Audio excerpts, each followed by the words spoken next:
Listo.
Buenos días, sean bienvenidos a una nueva emisión en vivo de Neuronáutica Community.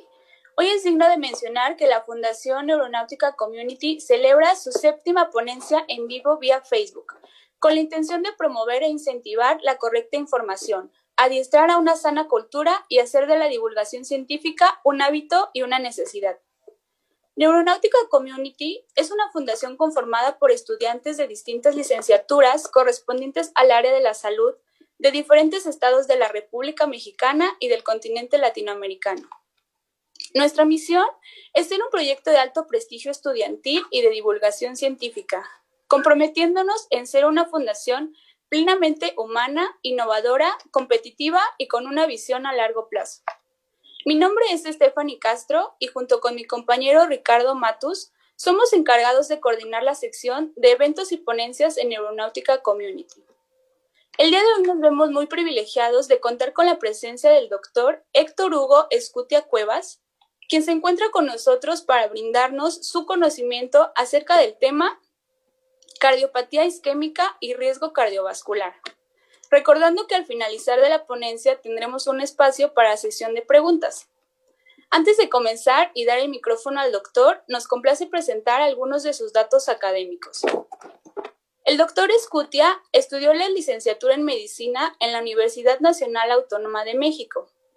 Cardiólogo intervencionista egresado del Centro Médico Nacional 20 de noviembre del ISSSTE. Adscrito de los servicios de cardiología. Intervencionista del Hospital Regional ISSSTE Puebla, el Hospital de la Beneficencia Española de Puebla y el Cristos Munguerza Hospital Betania. Clínico, intervencionista e investigador con múltiples premios en investigación clínica a nivel nacional e internacional. No está de más mencionar que somos afortunados de tener a un ponente con amplio conocimiento como lo es el doctor Escutia. Es por ello que sin más, damos inicio a esta ponencia. Doctor, muchas gracias por estar aquí. Bienvenido a nuestro espacio. Le cedo la palabra. Hola, buenos días. Muchas gracias por la presentación tan buena que siempre me hace. Hasta me la creí. Pero mira, vamos a empezar con un tema que es un tema complejo, es un tema largo y es un tema altamente común. Se van a dar cuenta por qué. Vamos a ver mucho de epidemiología, vamos a ver mucho también de fisiopatología y sobre todo vamos a ver todo lo que conlleva el hacer un análisis del paciente personalizado y el establecer un riesgo cardiovascular.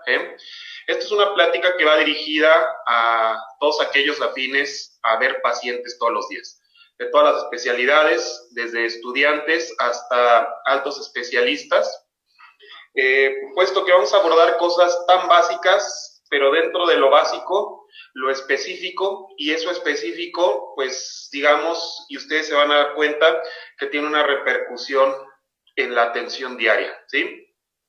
Entonces, empezando ya como tal, sabemos en cuanto a epidemiología mexicana, todo esto que vamos a estar reportando viene ya publicado en la Encuesta Nacional de Salud, del 2018 y a su vez son datos validados por el INEGI, en el cual nos damos cuenta que los riesgos cardiovasculares han ido aumentando su prevalencia dentro de la población mexicana, ¿sí?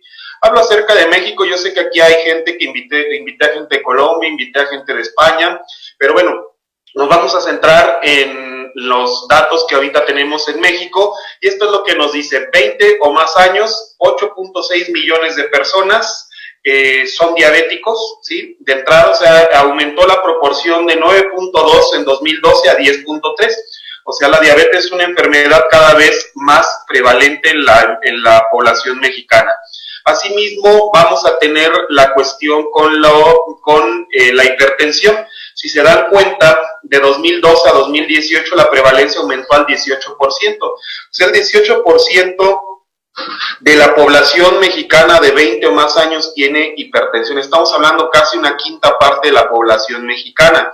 Si esto lo vemos por géneros, es más común la hipertensión en el género femenino que en el género masculino. Y esto es dentro de los que están diagnosticados. No hemos hablado más allá de los que no están diagnosticados, ¿sí? Aquí, por ejemplo, vamos a ver, a partir de los 50 años, aumenta la proporción a 26%, después de los 70 años, esta proporción es del 26%. O sea, una cuarta parte de la población mexicana es o será hipertensa. Dentro de la distribución, obviamente, de otro factor de riesgo, que es la hipercolesterolemia o la hipertrigliceridemia como tal, dislipidemia, pues nos damos cuenta que también ha aumentado la prevalencia. Obviamente la prevalencia ha aumentado, uno, porque ha mejorado la manera de diagnóstico, dos, la evaluación médica, y tres, porque las herramientas son cada vez más sensibles, y obviamente también el clínico o el médico general está cada vez más asociado con esta enfermedad. Entonces, las prevalencias han aumentado en ambos sexos de manera dramática cuando hablamos de dislipidemia. Y esto es cuando sabemos de personas que saben que están enfermas. O sea, aparte hay otro porcentaje de personas que nunca se han estudiado. Aquí, por ejemplo, yo pudiera aprovechar para preguntarles a ustedes, ¿cuántos de ustedes se han hecho actualmente un perfil de lípidos, ¿no? Porque ahí está el diagnóstico de la dislipidemia. Ahora, si nos vamos con otro factor, este es un factor como tal modificable, que es el tabaquismo, nos podemos dar cuenta que el tabaquismo es un problema de salud desde la adolescencia. Aquí estamos en estas cifras viendo población entre 10 a 19 años en los diferentes estados de la República Mexicana, donde podemos ver una prevalencia de hasta 9.5%, ¿sí? Entonces son cifras realmente altas, porque estamos hablando de que casi el 10% de los adolescentes, por ejemplo, en el estado de Guanajuato fuman, ¿no? Un gran problema, porque en teoría no se les tendría que vender cigarros a esta población. Ahora, dentro de la población de 20 o más años, pues aumenta la prevalencia. Aquí también no hay tanto problema en decir yo fumo, y obviamente aquí también ya no hay problema en conseguir el tabaco, ¿no? Entonces se pueden dar cuenta que hay estados, por ejemplo aquí Aguascalientes o Tlaxcala, que son pequeñas poblaciones, o bien Coahuila, que ya no es tan pequeña, que nos reportan que casi o el 15% de su población fuma. Entonces estamos hablando que este 15% de la población en general pues nos está traduciendo en una elevación del riesgo cardiovascular. Si esto lo reducimos a toda la población, es el 11% de los mexicanos fuman. El porcentaje de pacientes con obesidad y sobrepeso, sabemos que este es un problema muy grande en México, y esto nos podemos dar cuenta desde la población de 20 años o más, ¿no? Estamos hablando acerca de sobrepeso y obesidad. Se pueden dar cuenta que en los dos márgenes de peso pues tenemos un incremento de la prevalencia, ¿sí? Hasta un 73%, un 76%, ¿sí? Hablando acerca de mujeres, el 76% de las mujeres tienen sobrepeso y el 73% de los hombres tienen sobrepeso u obesidad. Estamos hablando 3/4 partes de la población mexicana tiene sobrepeso u obesidad. Esto pues, nos vuelve una nación muy prevalente, ¿sí? Bueno, otra vez, ahora aquí vamos a hablar de una población de adolescentes entre 2 a los 19 años. Se dan cuenta que también hay un gran problema, o sea, 38% de los adolescentes ya son obesos. Pues realmente es un gran problema todo esto del sobrepeso, de la obesidad, se está tomando muy a la ligera y nos estamos dando cuenta que pues enfermedades que actualmente se introdujeron a México, como el COVID, pues están aprovechando de estos factores de riesgo para hacerse completamente más mortales. Y todavía, obviamente, también de las costumbres mexicanas, ¿no? Estas son las causas de mortalidad que reporta el INEGI y se dan cuenta que siempre en primer lugar están las enfermedades del corazón, ¿sí? Por encima de cualquier otra enfermedad, por encima del SIDA, por encima del cáncer, por encima de todo lo que ustedes quieran, el corazón siempre va a ser la principal causa de muerte. También dentro de los síndromes cardiovasculares, pues tenemos a la enfermedad cerebrovascular, que se dan cuenta que es también una entidad muy prevalente, estando en el 6º lugar. Entonces, de lo que les voy a hablar acerca del tema más importante de la humanidad y les voy a hablar acerca del principal factor de muerte de toda la humanidad. Entonces, de entrada, cobra toda esa importancia este tema. Las defunciones, obviamente, no todas son por cardiopatía isquémica, pero sí el 72% de ellas. Bueno, a lo mejor más del 72, y aquí agrupamos las enfermedades hipertensivas, en las cuales pueden entrar también otros síndromes cardiovasculares, ¿no? Aquí tenemos otras enfermedades que también son igualmente altamente prevalentes. Si nos fijamos con los datos que se reportan en Europa, ¿sí? Pues los datos magros de la Sociedad Europea, la prevalencia de tabaquismo a lo mejor no es tan alta. Aquí nos dicen que en Europa que el 31% de los hombres fuman y 16% de las mujeres fuman. Ese 31%, por más que le hemos echado ganas, no lo hemos alcanzado, pero para allá vamos.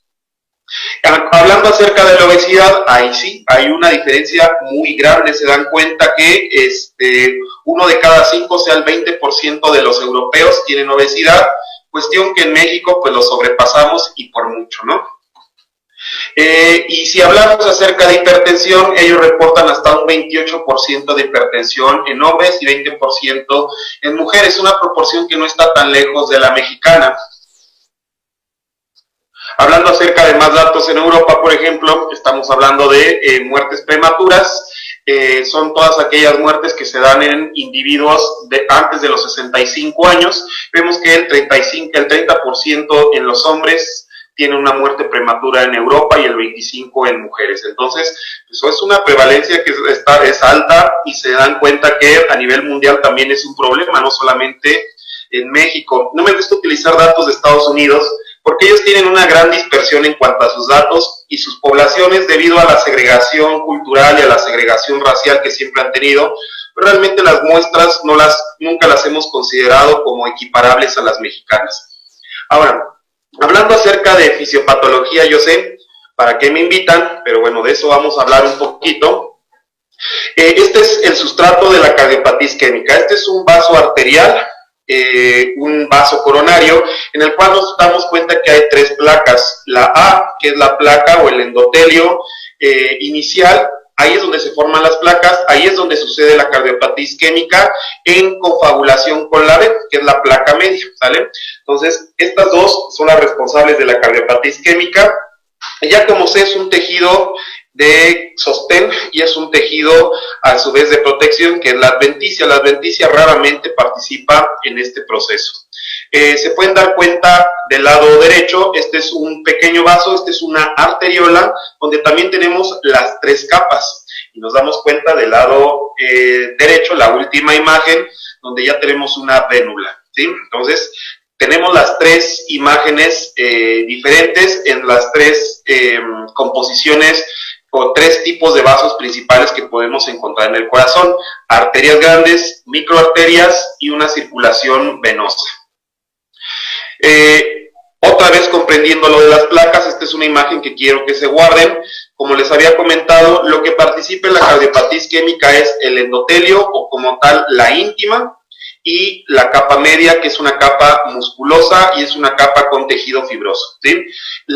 Todo el proceso va a empezar en el endotelio y en la capa íntima, o sea, es subendotelial la cardiopatía isquémica, y de ahí crece y es cuando empieza a ser partícipes al resto de las estructuras de la misma arteria, ¿sí? Se empiezan a formar placas, primero estables, y con el tiempo, con la formación de metaloproteinadas, etcétera, estas placas se empiezan a inestabilizar.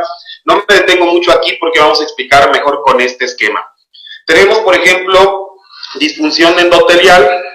Esta disfunción endotelial debe estar dada por la participación de interleucinas en las cuales hay mayor migración de células inflamatorias, factores inflamatorios, que estos aunados a un LDL que está participando dentro del vaso, pues bueno, estos LDLs secundario a esta disfunción endotelial se van a internalizar dentro de la íntima, ¿sí? Después en la íntima se oxidan, generan LDLs oxidadas. Estas LDLs oxidadas, la única manera de sacarlas de ese lugar es a través de los macrófagos. Los monocitos son captados debido a la liberación de interleucinas hacia la arteria, son captados, son internalizados, se da el reclutamiento de monocitos a macrófagos. Estos macrófagos se tragan a las LDLs oxidadas, empiezan a hincharse cada vez más empiezan a hacer lo que se llaman células espumosas o foamy cells, las cuales a la vez empiezan a crear nuevos factores inflamatorios e incluso factores quimiotácticos. Estos factores quimiotácticos permiten que hayan células musculares que migran de la capa media hacia la íntima, y de adentro se hace todo un show, ¿no? Donde participan células musculosas, donde participan células espumosas, donde tenemos la proliferación o mayor síntesis de matriz extracelular. Aquí es donde también tenemos otras células que se endotelizan, que el endotelio capta, como eosinófilos, basófilos, etcétera. Entonces se hace todo un show dentro de la placa. Estas placas crecen, con el tiempo empiezan, si es que se estabilizan, a calcificarse, si es que se inestabilizan, nos empiezan a generar metaloproteinasas que empiezan a romper con el tiempo las capas fibrosas que se empiezan a generar alrededor de estas placas. Asimismo, el centro de estas placas empieza a generar apoptosis en primer lugar, y asimismo, debido al aislamiento fibrótico de estas placas, empieza a generar necrosis adentro de las placas, ¿sí? ¿Por qué me interesa hablar de la necrosis? Porque la necrosis es un relleno completamente, como se dan cuenta en este corte histológico, donde dice NS es la necrosis, ¿no? Entonces, estos cornecróticos son los que hacen que la placa siga creciendo y los que la pueden ir inestabilizando con el tiempo, porque estos cornecróticos no tienen células fibrosas, son solamente pozos de residuos celulares o de detritus celulares que no tienen como tal una conformación, ¿sí? Entonces se dan cuenta que entre más grandes son los cornecróticos, más inestables son las placas. Aquí podemos ver del lado izquierdo una placa altamente fibrosa. En el centro nos podemos dar cuenta una placa obviamente fibrosa, pero con mucho contenido lipídico. Y del lado derecho las famosas foamy cells, que se empiezan a formar por macrófagos que nos empiezan a comer LDLs con el tiempo. Un estudio que tenemos de una tesis que realicé cuando estaba haciendo cardiología, pues estudiamos esto, simplemente niveles de superóxido dismutasa en coronarias y en arterias periféricas, ¿sí? A su vez, niveles de óxido nítrico intracoronarios y periféricos. Esto los asociamos con defectos de perfusión en un gamagrama cardíaco. Nos dimos cuenta de dos cosas, se pueden dar cuenta en esta cajas y bigotes que les estoy señalando, que es la segunda de izquierda a derecha. Cuando tenemos defectos moderados en el gamagrama perfusorio, estamos hablando de que hay isquemia cardíaca, ¿sale? Entonces, cuando estamos hablando de isquemia, podemos encontrar niveles menores, significativamente menores de superóxido dismutasa en la circulación coronaria. ¿Eso qué quiere decir? Que hay mayor disfunción endotelial en estos sitios con isquemia coronaria, ¿sale? Otro hallazgo que tuvimos es que si los comparábamos la circulación periférica con la circulación coronaria, como se pueden dar cuenta en las cajas y bigotes de la extrema derecha, pues los niveles estos son de óxido nítrico. El óxido nítrico pues se va a encontrar significativamente más elevado cuando tenemos la circulación coronaria, cuando hay defectos moderados. O sea, quiere decir que el vaso se está forzando a generar, o el endotelio de la coronaria está forzando a generar mayores concentraciones de óxido nítrico, y esto pues traduce en los efectos clínicos, y por suerte aquí pudimos integrar un estudio de imagen o un estudio de fisiología de la placa con la bioquímica. Esto es lo que sucede cuando una persona se infarta. Este es obviamente un corte histológico de una persona infartada, fallecida por un infarto. Se dan cuenta que esto fue lo que lo mató. Donde está la flechita, ahí tenemos una placa fibrosa que se debilitó, se rompió, generó un coágulo. Todo esto que ven abajo es el coágulo, y esta persona falleció de eso, ¿sí? Esto es lo que mata a la humanidad. Esto es el principal factor de riesgo, y de esto vamos a morir el 75% de los seres humanos. Ahora, la cardiopatía isquémica, pues sí, es una enfermedad ocasionada por aterosclerosis de las arterias coronarias, así como factores extracoronarios que pueden afectar el flujo arterial, ¿sí? Eso es cardiopatía isquémica. Y la aterosclerosis es todo este proceso que les acabo de comentar, lento, donde se forma colágeno, se acumula lípidos, células inflamatorias. Esto da lugar al estrechamiento de las arterias coronarias y como tal a la cardiopatía isquémica, ¿sí? Entonces, ya que aquí me gustó primero partir de la explicación para poder hacer una definición más clara de lo que vamos a hablar. Ahora, hay una cuestión que es muy importante que realicen todos los clínicos y que creo que no la realizan, y eso es muy malo, ¿eh? Esto es la evaluación o la estimación del riesgo cardiovascular, ¿sí? Aquí le llamamos, ¿para qué sirve el riesgo cardiovascular?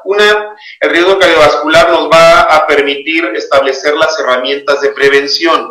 ¿Cuáles son los tipos de prevención? No es lo mismo la prevención primaria que la prevención secundaria. La prevención primaria, estamos hablando antes de que un evento cardiovascular suceda. La prevención secundaria es, bueno, ya tenemos el evento cardiovascular, pues bueno, ahora el objetivo es prevenir nuevos eventos de enfermedad cardiovascular. Entonces, le digo yo, por ejemplo, a todos mis pacientes les digo, es mejor que yo te trate antes de que te infartes, a que te trate ya infartado, porque el pronóstico que te voy a dar no es el mismo, ¿sí? Y por eso es que debemos de centrarnos en la prevención primaria. ¿Cuál es el objetivo de hacer este tipo de evaluaciones? Uno, reducir la incidencia de enfermedades cardiovasculares, obviamente enfermedad coronaria, accidentes cerebrovasculares, enfermedad arterial periférica, aneurismas ateroscleróticos, pero este es sobre todo de una arteria principal, y en este caso podemos estar hablando de la aorta, ¿sí? Mejorar calidad de vida y mejorar la esperanza de vida. Así de importante realizar una evaluación del riesgo cardiovascular. Todas las guías actuales, incluso hay guías para hacer este tipo de evaluaciones. Es muy importante que las lean. Creo que estas guías son más importantes que cualquier otra en la humanidad, porque estas guías nos van a servir para orientarnos de qué manera podemos hacer un assessment del riesgo cardiovascular y darle un pronóstico a nuestro paciente, y asimismo cuidarlo de que no tenga riesgos o eventos cardiovasculares, ¿sí? ¿Cuáles son los factores de riesgo como tal? Esto es muy importante que se los pongan, y estas son las listas reales, por eso busco las verdaderas fuentes. Con este tema o con esta parte de la plática me ayudó mi amigo el doctor Héctor Ortiz de Guatemala, de la Sociedad Interamericana de Cardiología, y estos son los factores de riesgo, tanto modificables como, se pudiera decir, fijos o no modificables. Dentro de los modificables, pues tenemos todos estos, ¿no? Que puede ser el sobrepeso, la vida sedentaria, la dieta no saludable, la diabetes. Hasta cierto punto podemos detectarla o prevenirla. Actualmente sabemos que un prediabético, si lo tratamos, evitamos la progresión a diabetes, ¿sí? El tabaquismo, como tal, el tabaquismo es un vicio muy tonto, es un factor de riesgo cardiovascular muy estúpido que, bueno, no entiendo cómo es que prevalece tanto en la humanidad. Y bueno, los factores de riesgo que son relativamente fijos, en los cuales no podemos interferir hasta cierto punto, ¿sí? ¿Qué tanto afectan los factores de riesgo? Miren, aquí tenemos dos ejemplos. Aquí les subrayo el primero, un femenino, 60 años, bajo colesterol, presión arterial normal, no es fumadora, tiene un riesgo cardiovascular de tener un evento cardiovascular en 10 años bajo de 2%, ¿no? Contra un hombre de 60 años descontrolado de la presión arterial que fuma, pues simplemente esos dos factores lo elevan hacia un riesgo alto de presentar un evento cardiovascular en 10 años. O sea, estamos hablando de una cuarta parte, casi echar una moneda 3 veces y que te caiga una vez, ¿no? Digo, 4 veces y que una vez te caiga lo que tú estás esperando. En cuanto a cómo podemos calcular el riesgo cardiovascular, actualmente tenemos varias calculadoras, que quede claro, es difícil hacer la integración a la población mexicana o como tal a la población latina, porque todas estas o la mayoría de las calculadoras han sido hechas con cortes estadounidenses o con cortes europeas. Y muy raramente se han incluido a latinos dentro o a una población latina dentro de estas calculadoras o de la determinación de riesgo de estas calculadoras. Entonces, la que más utiliza es esta es la que más utilizan los gringos, que es la SCBD. Esta, pues sí, es una herramienta que pues, se puede utilizar para afroamericanos, para mujeres, para diversas entidades geográficas. Es una corte agrupada en varias cortes, o sea, se agruparon pacientes de varias cortes juntas para poder hacer esta proporción o esta variabilidad geográfica. Nos puede hacer una, no prevención, sino nos puede hacer una inferencia del riesgo de cardiopatía cardiovascular, infarto no fatal, stroke. Y pues bueno, sabemos todas las validaciones que están alrededor de esta calculadora que surgió desde el 2013, pues que tiene alta validación interna y externa en la población para la cual fue hecha. Las guías del 2019 de prevención primaria pues nos dicen que hay que utilizar una herramienta y que debe de ser idealmente esta herramienta para estimar el riesgo de un ataque cardiovascular dentro de los primeros 10 años. Todo esto en pacientes asintomáticos que tienen de 40 a 75 años de edad. Al momento que el paciente tiene síntomas, ya este tipo de calculadoras dejan de ser las más exactas y ya nos empezamos a fijar más en la patología que está dando lugar a los síntomas, ¿sale? Entonces, los que son muy amantes de las guías de práctica clínica, pues sí, te obligan las guías de práctica clínica a utilizarlas, ¿no? Ahora, les había comentado ya de esta calculadora, pues es una calculadora que está muy latente, muy fácil de utilizar, simplemente en un celular ustedes pueden tener o pueden calcular al momento de dar la consulta.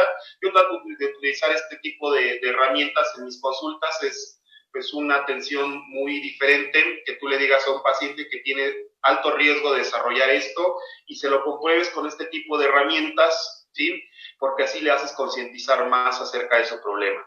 Simplemente, por ejemplo, esta calculadora primero te va a estimar un riesgo cardiovascular, ¿sí?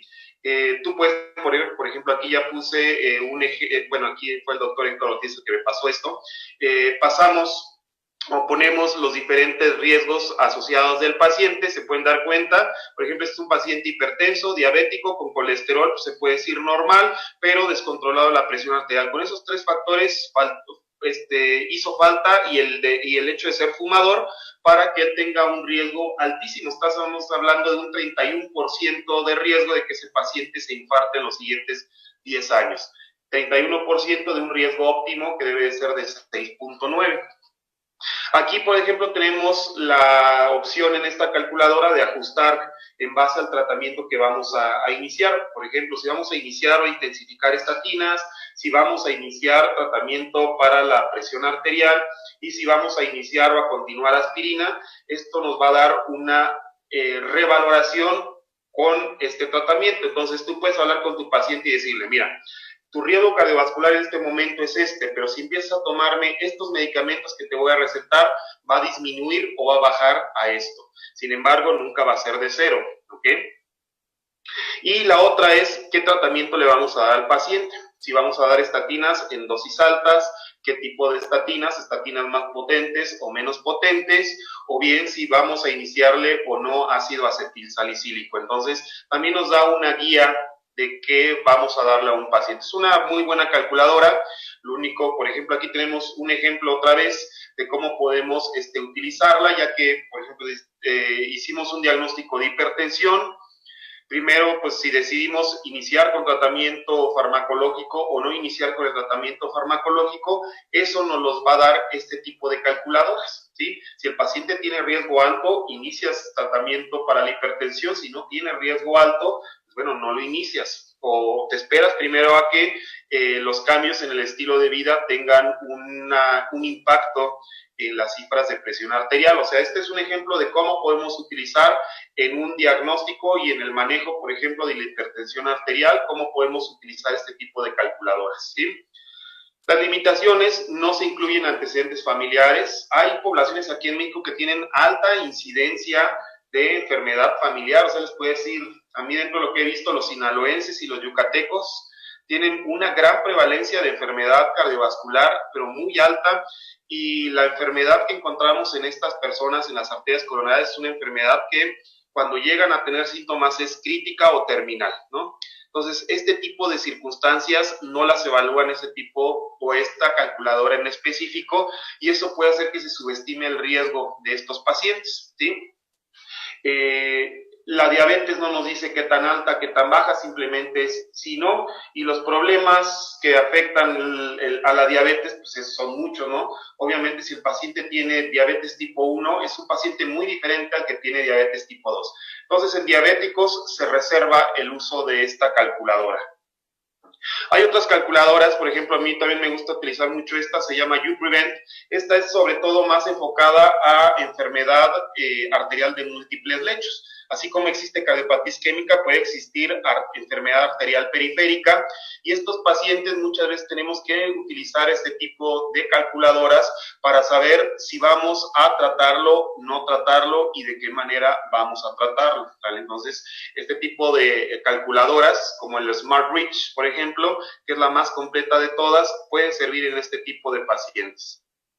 Ahora, ¿qué calculadora entonces debo de utilizar? Según este último consenso de la Sociedad Interamericana de Cardiología y sobre todo de la LASH, que es la Sociedad Latinoamericana de Hipertensión, pues nos dice esto, y es un estudio que, bueno, es un consenso que dirigió el doctor Fernando Wyss, en el cual nos dicen, ¿sabes qué? Puedes utilizar la calculadora de SCORE, que es la calculadora europea, preferentemente para latinos, ¿sí?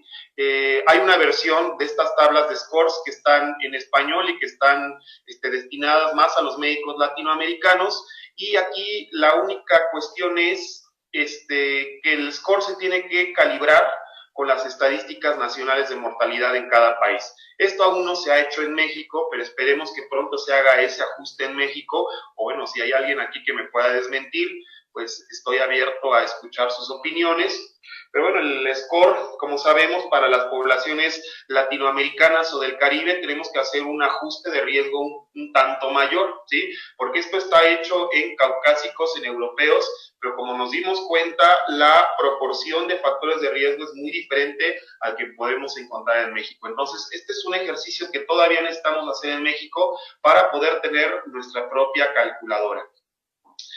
Algún día espero lo haremos. Yo no tengo la capacidad, pues se requiere un gran conocimiento de la estadística y obviamente realizar una corte mexicana para poder hacer esta calibración, ¿no? Entonces, la estimación a 10 años que nos otorga el hard score es de esta manera. Por ejemplo, también esta tiene una página en internet, es una página que está a expensas de una sociedad a la cual también pertenezco, que es la Sociedad Europea de Prevención Cardiovascular, en el cual, o de Cardiología Preventiva, en el cual, pues bueno, uno ingresa igualmente que la previa que les había dicho, los datos del paciente, la presión arterial, colesterol, HDL, si el paciente fuma o no, y de aquí nos da un riesgo cardiovascular. Nos dice, ¿sabes qué? Tu riesgo en base, por ejemplo, a lo que hicimos es de esto, ¿sí? Con estos valores, ¿sí? Tu edad de riesgo, el tipo de tratamiento y cómo las medidas de cuidado generales. Entonces realmente es una calculadora que también es muy completa y que también nos puede permitir, además nos da valores target para llevar a cabo el control de los factores de riesgo cardiovascular de este paciente en específico. Entonces tiene ventajas, tiene limitaciones. Ventajas es que es muy fácil de usar. Tiene mucha en cuenta o toma muy en cuenta la naturaleza multifactorial de la enfermedad cardiovascular, ¿sí? Entonces, realmente es una gran herramienta que podemos acoplar a la población latina. El problema es que no nos da fatalidades, o sea, no nos dice, ¿sabes qué? Tú vas a tener nos va a dar fatalidades, pero no totales. O sea, yo con esta calculadora puedo prevenir o puedo predecir que una persona se va a morir de un evento cardiovascular, pero como tal no le voy a predecir que va a tener un evento cardiovascular. Que quede claro, no todas las personas que padecen un infarto se mueren, o que padecen un EBC isquémico se van a morir, ¿no? Entonces, ese es el problema de esta escala o de esta calculadora. Entonces, muy importante. El ASCB de RISC, ese sí me dice o me predice si un paciente va a tener o no un evento cardiovascular fatal o no fatal. Esta calculadora solamente nos va a predecir eventos fatales, ¿sí? El intervalo de edades es más pequeño, solamente va desde los 40 a los 65 años, ¿sí? Si nosotros tenemos un paciente de 35 años, pues no aplica, o como tal, esta calculadora pierde su función, ¿sí? Y bueno, más o menos estas son las tablas de riesgo que se emiten según los factores de riesgo. Vamos a hacer un ejemplo. Una mujer mayor entre los 40 y los 65 años, fumadora y que aparte sea hipertensa y esté descontrolada de la presión arterial. Entonces, simple hecho de ser fumadora, 160 de presión sistólica, ¿sí? Nos va a decir aquí que pues, ya está en un riesgo alto, tiene un riesgo de 5 a 10% de tener un infarto fatal en los siguientes años, ¿sale? Muy diferente a si fuera no fumadora. El simple hecho de no ser fumadora la baja a un riesgo intermedio, ¿sí? Y, por ejemplo, con los hombres se dan cuenta que los números cambian completamente. Entonces, son unas herramientas que para un consultorio son muy rápidas de determinar y que nos pueden ayudar en demasía, sobre todo en pacientes latinoamericanos. Ahora, en cuanto a la anatomía coronaria, vamos a hablar, son dos sistemas coronarios diferentes, en los cuales hay un sistema izquierdo, un sistema derecho. El sistema derecho como tal, cuando es dominante puede llevar a cabo hasta el 15% o hasta el 20% de la circulación o el flujo coronario. Cuando es no dominante, probablemente el 1%, y el 99% restante va a caer sobre el sistema coronario izquierdo.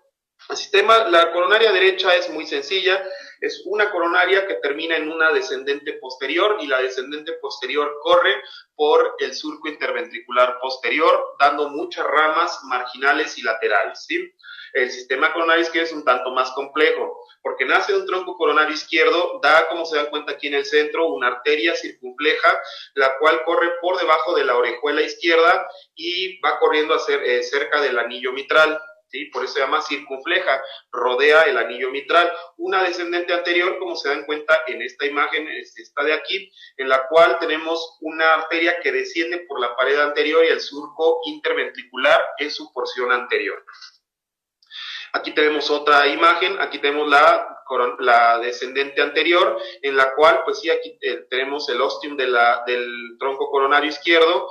Ya aquí se dio la bifurcación y tenemos una arteria que baja entre el surco. La circunfleja, la cual es una arteria que aquí está la orejuela izquierda y va corriendo muy cerca de la válvula mitral.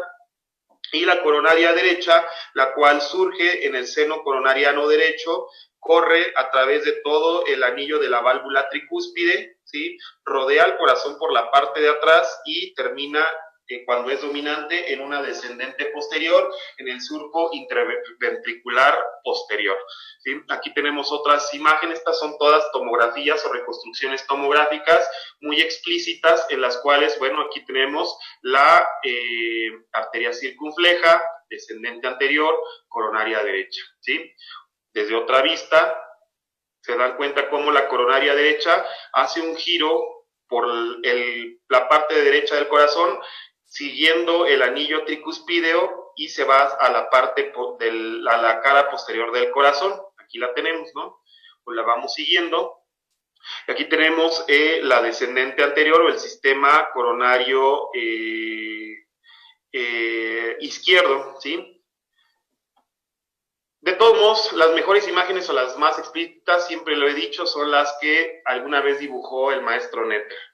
Aquí se dan cuenta otra vez, el tronco coronario izquierdo, naciendo de su seno coronariano izquierdo, la arteria circunfleja corriendo, por eso se llama circunfleja, circunda a la válvula mitral, la orejuela izquierda, la cual a veces comprime incluso la arteria circunfleja, y la arteria descendente anterior y todo el sistema coronario derecho, la cual surge de su seno coronariano derecho, corre hacia atrás, ¿sí? Y atrás va a generar a la descendente posterior cuando esta arteria es dominante. Cuando no es dominante, la descendente posterior está dada por la arteria circunfleja, ¿sí?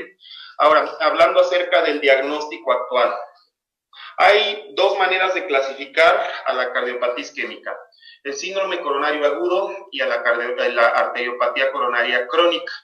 Dentro de esta enfermedad crónica solamente tenemos una entidad clínica que es la angina estable y otras dos entidades que son agudas, que es el infarto con elevación del segmento ST. ¿Por qué se llama así? Pues por esto.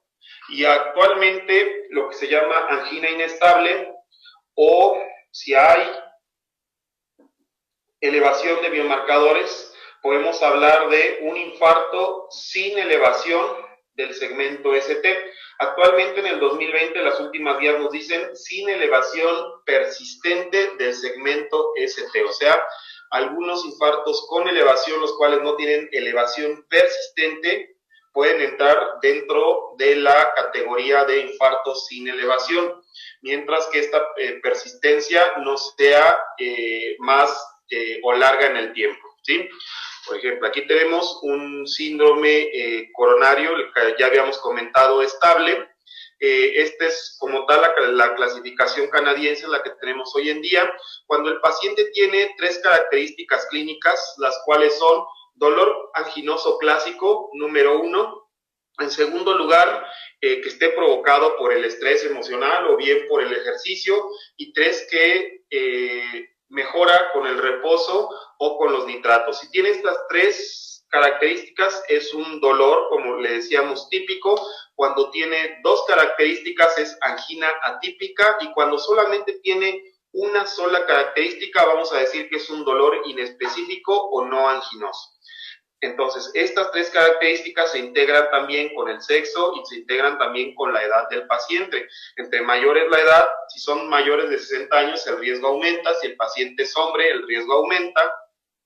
Y esta estratificación de esta manera, emitida por la Sociedad Canadiense, pues nos dice, ¿sabes qué? Si el paciente tiene alto riesgo, se va a ir directamente a un tratamiento invasivo, o sea, se va a ir este paciente a una coronariografía. Si el paciente tiene riesgo intermedio, a lo mejor vale la pena primero hacer una prueba inductora de isquemia para ver si vale la pena la coronariografía. Cuando el riesgo es bajo, nos vamos hacia simplemente la observación o bien egresar al paciente. La angina se puede clasificar, la angina estable, en estas 4 clases, ¿sale? Entonces es muy importante que siempre tengamos esto en mente, aquellos que ven lo de la angina. Si el paciente lleva 6 o más semanas con este comportamiento clínico básico y no se ha transformado en las últimas 6 semanas, se puede hablar de cardiopatía isquémica estable. Entonces, el paciente puede estar en los diferentes estadios de esta cardiopatía isquémica. Con tratamiento podemos mejorar esta situación, sí. Actualmente hay mucho debate si el paciente se tiene que llevar o no a un tratamiento invasivo, llevar o no a una angioplastia coronaria cuando existe angina estable. O sea, de repente salen estudios que nos dicen que sí, otros estudios que no, otros que sí. De todos modos, ahorita sabemos que vale la pena, cuando hay angina estable, darle tiempo al tratamiento, ver si hay mejoría con el tratamiento y si hay disposición del paciente por llevar a cabo su tratamiento. Si vemos que no hay disposición o no hay mejoría con el tratamiento, es cuando le ofrecemos el tratamiento invasivo o la intervención. Hay otros diagnósticos diferenciales de angina. Esto es muy importante, esta tabla es casi la van a aprender. No todo dolor torácico es angina, no todo dolor torácico es el corazón, ¿sí? Muchas veces incluso me ha tocado ver a cardiólogos que me han mandado pacientes para cateterismo y resulta que tienen un síndrome aórtico agudo o que tuvo una tromboembolia pulmonar y debido a que no se hizo un buen diagnóstico diferencial, ni siquiera se sospechó. Entonces, es muy importante hacer un diagnóstico diferencial. No todo dolor torácico es un dolor cardíaco. Pueden haber causas cardíacas o causas directas y causas indirectas que nos pueden estar generando también el dolor torácico. Por ejemplo, la anemia, por ejemplo, la hipoxemia, por ejemplo, actualmente con esto del COVID, la neumonía, hay muchos pacientes que parece que me están haciendo infartos, pero muchos de ellos no los tienen, ¿sí? Simplemente es la hipoxemia lo que está generando que me esté haciendo estos eventos de angina o bien incluso hasta infartos tipo 2. El diagnóstico no invasivo de la cardiopatía puede ser el más básico, que puede partir desde un ecocardiograma, ¿sí? Por un ecocardiograma podemos decir, sobre todo en este es un ecocardiograma dobutamina, en el cual se dan cuenta que hay variantes de la movilidad en reposo y con el estrés farmacológico. Entonces, por ejemplo, aquí tenemos en la parte de arriba a la izquierda, al reposo parece que el ventrículo se mueve sin ningún problema. Al momento que lo estresamos, ya hay una cinesia, incluso se puede ver un aneurisma anteroseptal y apical.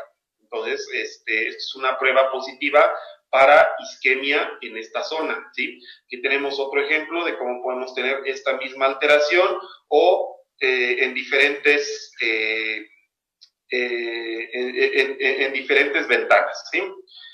Otra manera de hacer diagnóstico no invasivo es a través del gamagrama cardíaco, ¿sí? Con a través de radioisótopos podemos ver si hay anomalías en la perfusión de este mismo o de la captación de este mismo radioisótopo. En teoría, las porciones del corazón que estén mal vascularizadas van a tener menor captación del radioisótopo a comparación de las zonas que sí están bien vascularizadas. A este paciente se somete a estrés para que obviamente este efecto se haga más significativo o representativo. Se dan cuenta que en este paciente pues tenemos en la cara anterior, en el segmento medio, una isquemia que puede llegar a ser severa, o sea, se pierde completamente la captación del radiotrazador, ¿sí? Esto lo podemos ver en ejes cortos, ejes largos, ¿sí? Entonces, este es un test positivo para cardiopatía isquémica. Podemos utilizar otras herramientas, como por ejemplo las pruebas funcionales con dipiridamol y resonancia magnética cardíaca, los cuales podemos ver exactamente las mismas alteraciones de la movilidad, además de que nos da un buen estudio morfológico y segmentario del corazón, ¿sí? Entonces, este estudio sí se puede realizar cuando hay disponibilidad del paciente, obviamente, y sobre todo cuando queremos descartar alguna otra anomalía morfológica, ¿sí? Este es un estudio en el cual, pues sí, se utilizó dipiridamol y se pueden dar cuenta que con la movilidad hay diferencias en la movilidad de las paredes del ventrículo izquierdo, ¿sí? Entonces, eso es otro test que se puede considerar positivo. Y actualmente tenemos otras modalidades, como por ejemplo la tomografía cardíaca, en la cual pues, se utiliza para hacer un test de calcio. El test de calcio es un gran predictor de enfermedad cardiovascular y de mortalidad. Entre mayor es el calcio alojado en las arterias, pues mayor es el riesgo de infarto y de mortalidad del paciente, asimismo de cardiopatía isquémica. Aquí, por ejemplo, tenemos una placa la cual se detectó en la coronaria derecha, ¿sí? Y estas placas, pues realmente pacientes que así ameritan este tipo de estudios correlacionan muy bien con las angiografías, ¿sí? Muy bien con las angiografías. Pero aquí la placa es del tronco coronario izquierdo, ¿sí?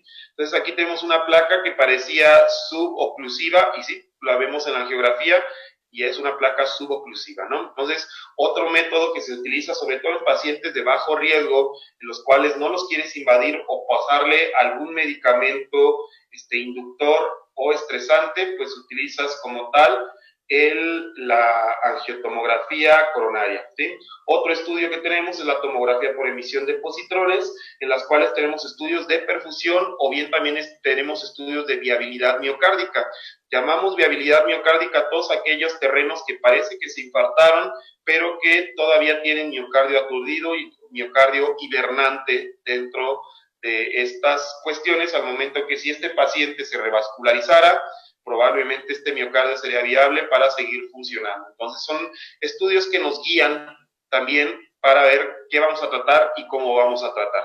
Actualmente tenemos ya simplificaciones de la tomografía cardíaca, en el cual podemos tener una asociación con la fisiología, por ejemplo aquí con el flujo de reserva fraccional o FFR, el cual se puede hacer un FFR por tomografía, ¿sí? Estas imágenes se obtienen con reconstrucciones y a través de algoritmos, pues sí, nos puede decir, ¿sabes qué? El FFR es de tal, este vaso vale la pena o no intervenir, ¿sí? Pre-ICP, post-ICP. Además, nos dan una evaluación por syntax, dependiendo los diferentes sitios de lesión.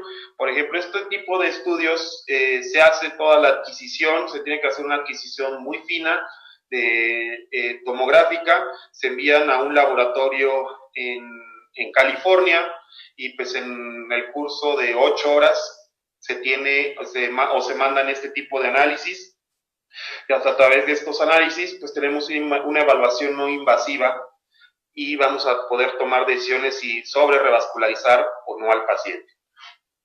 Las guías clínicas pues actualmente nos dicen esto. ¿Cómo vamos a estratificar al paciente? Obviamente, siempre la angiografía como primer lugar, sobre todo en pacientes asintomáticos, no tiene aplicación. Primero los tenemos que someter a un estudio de no invasivo, ¿vale?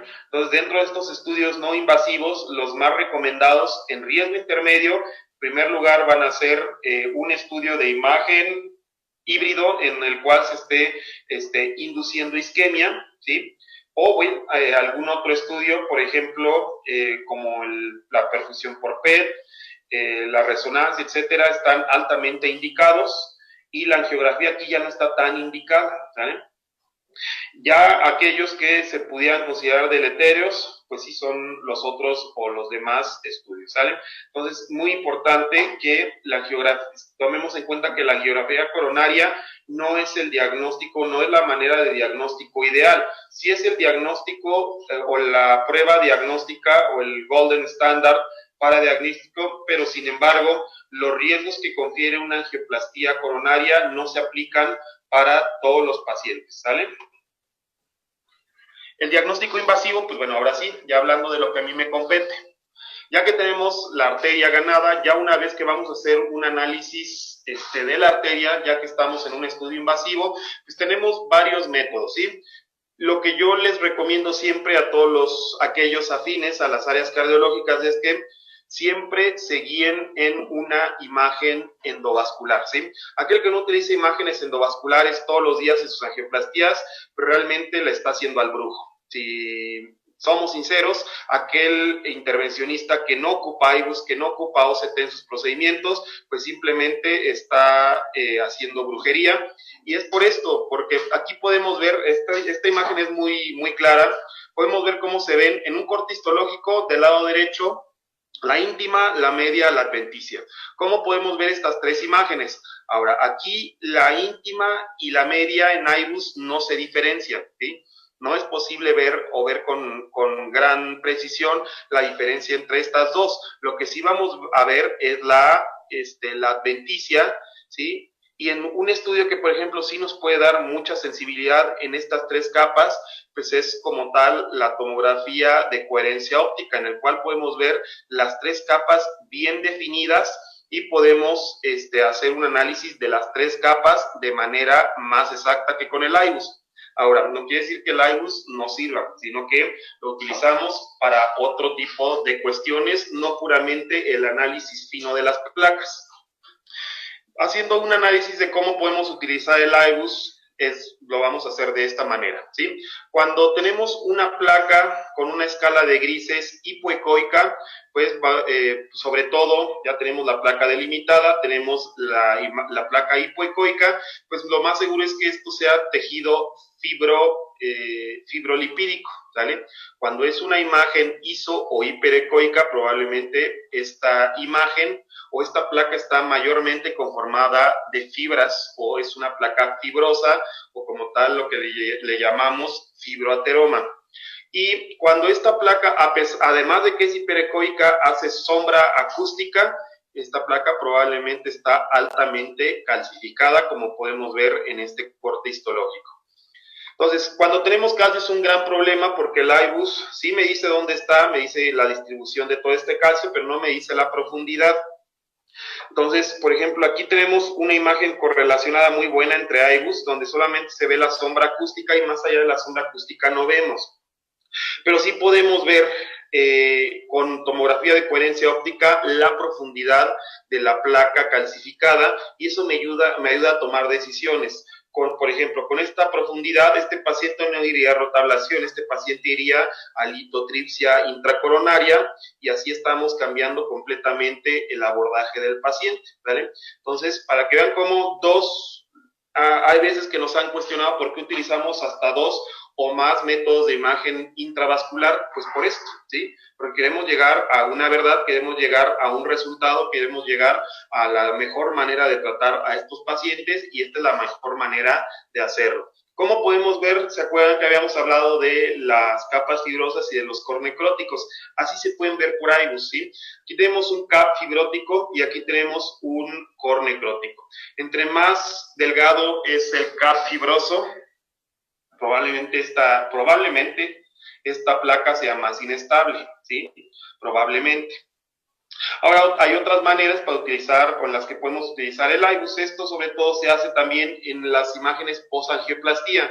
Ya una vez que hemos implantado stents, pues bueno, aquí podemos ver los diferentes resultados después de haber colocado un stent, ¿no? Disección de placa, disección, placas atenuadas, más la posición de los stents, protrusión de tejido a través de los stents. Tenemos otros métodos de imagen intravascular, no solamente pues, los que comenté. Por ejemplo, dentro de de las pruebas basadas en sonido, pues sí tenemos el IBUS, pero el IBUS ya tiene varias herramientas que vienen a ayudar para su interpretación.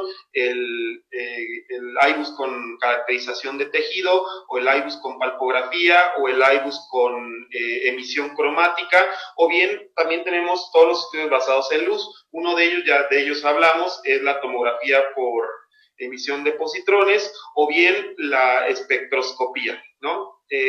Por rayos infrarrojos. Entonces, este es otro método que ya esta espectroscopía va a entrar el próximo año en México también, ¿sí?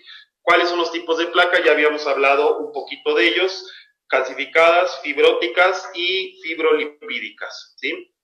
¿Cómo vamos a ver por una tomografía de coherencia óptica todo esto? Pues sí, aquí tenemos, por ejemplo, fibroateroma, en el cual tenemos una placa, la cual tiene alta luminiscencia, pero después de esta placa no hay backscatter, o sea, no se puede ver todo lo que está por detrás de esta placa fibrosa, ¿sí? Esta es una característica por tomografía de coherencia óptica. Podemos ver también placas rotas, la presencia de microcanales dentro de estas placas. Incluso podemos ver algo que se llama macrófagos, o sea, células esponjosas que tienen alta carga lipídica y que nos generan una sombra en este tipo de lesiones, cristales de colesterol o bien la formación de trombo, ¿sí? Entonces se dan cuenta todo el universo que se puede, un universo nuevo de evaluación que podemos tener con este tipo de imágenes intravasculares hoy en día. Entonces, casi este tipo de imágenes las utilizamos ya de manera sistemática. Yo las utilizo en todos los casos. No dejo un caso sin utilizar todo esto porque me da toda una gama de pautas terapéuticas. Este es un buen ejemplo en la A de cómo podemos hacer una evaluación para tratar el tronco coronario izquierdo. Por ejemplo, aquí tenemos una placa que solamente se está destinando al tronco distal. Esta capa se extiende hacia la circunfleja y hacia la descendente anterior. Entonces aquí vamos a intervenir las tres. En la B podemos ver que hay una placa, el tronco coronario izquierdo está libre de placa, pero el ostium de la descendente anterior tiene placa y la circunfleja también tiene placa. Probablemente aquí la decisión de tratar esto va a quedar más a consideración del tratante, pero la dinámica o la técnica que vamos a ocupar de angioplastia es muy diferente. ¿Sí? Este es otro gran ejemplo. Este es un paciente que viene muy bien explicado en el estudio Syntax. Ellos por angiografía se dan cuenta que estamos en la porción ostial del tronco coronario izquierdo. Si tú te reservas nada más a la angiografía o a la fluoroscopía convencional, puede decir que este paciente tiene enfermedad de tronco y muchos cardiólogos lo pueden mandar a cirugía, ¿sí? Pero nunca hicieron un análisis por IRUS. Siempre que encuentras esto, toda lesión del tronco se tiene que analizar y se tiene que tratar con IRUS, ¿sí? Mínimo con IRUS. Entonces, aquí se dan cuenta por IRUS que no hay placa, simplemente esta porción de la coronaria izquierda pues es altamente elástica, tiene muchas propiedades compartidas con la aorta y es por eso que puede tener esta maleabilidad. El paciente no tenía lesión, simplemente ya haciendo la imagen intravascular nos dimos cuenta que no hay lesión a pesar de que la angiografía pueda decir algo, ¿sí? Tenemos otras herramientas dentro de la tomografía de coherencia óptica que puede ser la reconstrucción tridimensional. Esta es muy básica, sobre todo cuando queremos tratar una bifurcación como la que habíamos comentado, la bifurcación del tronco coronario izquierdo con la descendente anterior con la circunfleja. Por ejemplo, aquí vamos a evaluar después de intervenir cómo quedó antes y cómo quedó después, para mejorar así los resultados de una angioplastía compleja. Asimismo, podemos ver el resultado de stents y podemos ver, posterior al implante de stents, cuál fue el resultado en los vasos adyacentes que también involucran a estos stents. ¿Vale? Entonces, es una gran herramienta la tomografía de coherencia óptica para diagnosticar y también para tratar. La revascularización pues no se da en todos los pacientes. Esta imagen quiero que quede muy clara, es una imagen que es muy significativa y que me gustaría ver que la vieran. No toda la enfermedad arterial coronaria va a depender de las grandes arterias coronarias, ¿sí? También hay pequeños vasos epicárdicos, hay vasos grandes epicárdicos, hay vasos de la microcirculación. Si se dan cuenta, las arterias epicárdicas son más que nada vasos de conductancia. En esto se pueden implementar el FPR y el IFR para ver si hay o no isquemia a expensas de estos vasos. Más que nada, esto pues sí, la función que tiene es la de regular el suplemento de sangre o como tal, como ya había comentado, de conductancia. Si vamos a hablar acerca de microcirculación, aquí estamos hablando son como tal vasos de resistencia, ¿sale? Estos de acá son como tal más vasos de resistencia. La única manera de diagnosticar la enfermedad microvascular es realizando este estudio que se llama CFR, que es la capacidad la evaluación de la capacidad residual de la coronaria, ¿sí? O de la función residual de la coronaria. Entonces, solamente se puede determinar la disfunción a través de CFR y los vasos epicárdicos, pues sí podemos determinar con estos dos estudios que actualmente están muy en boga. ¿Cuándo utilizar o no estudios fisiológicos intracoronarios? Sobre todo cuando queremos evaluar lesiones que nos quedan dudas de que si nos están generando o no alguna relevancia hemodinámica del paciente. La dinámica o la fisiología coronaria nos dicen que ¿sí? Los vasos de conductancia, que en este caso son las arterias epicárdicas de las cuales ya hablamos, nos pueden dar lugar al momento que tienen obstrucciones a un flujo separado, a un flujo disperso, y al momento que se da este flujo separado o disperso, se disminuye la velocidad y como tal también se disminuye el flujo a través de este tipo de placas.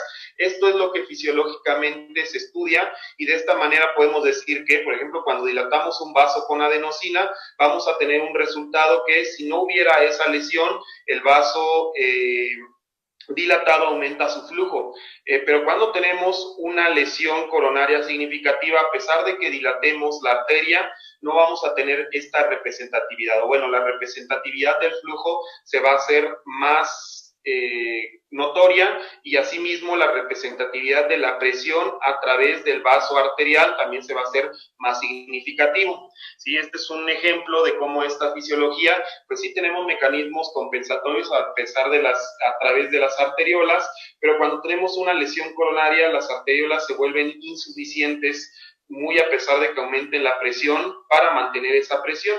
Entonces, eso es lo que evaluamos en las coronarias, ¿sí? Aquí se dan cuenta, por ejemplo, tenemos a un paciente cual tiene la presión aórtica, tiene una presión coronaria, lo sometemos a un test de adenosina, o sea, una vasodilatación. La adenosina vasodilata la arteria, disminuye como tal cuando tenemos una lesión significativa la presión de la coronaria posterior a la lesión, aumenta el flujo proporcionalmente, o en lo que se puede, aumenta esta diferencia de flujo, pero la presión sí tiene una dispersión significativa. Entonces, esto es lo que se llama isquemia cardíaca por fisiología coronaria, ¿sí? Una dispersión entre la presión aórtica previa a una placa coronaria, posterior a una placa coronaria, y el aumento de flujo consecuente a la vasodilatación inducida.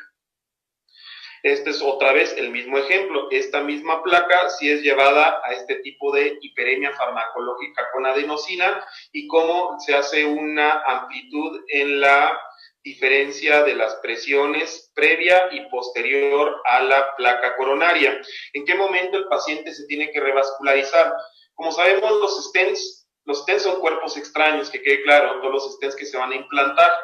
Los stents, vamos a ver más adelante, son pequeñas mallas metálicas que están hechas con diferentes materiales metálicos, y aparte algunos están, o la mayoría ya están embebidos en polímeros, o bien son liberadores de medicamentos, y estos medicamentos van a generar, o pueden tener riesgo de generar una nueva constricción del stent, trombosis del stent, etcétera. Bueno, todo eso sumado a todos los riesgos de la falla de este tipo de stents se agrupan para dar un riesgo, ¿sí? El cual va a ser aproximado del 6% a 2 años después de implantar un stent.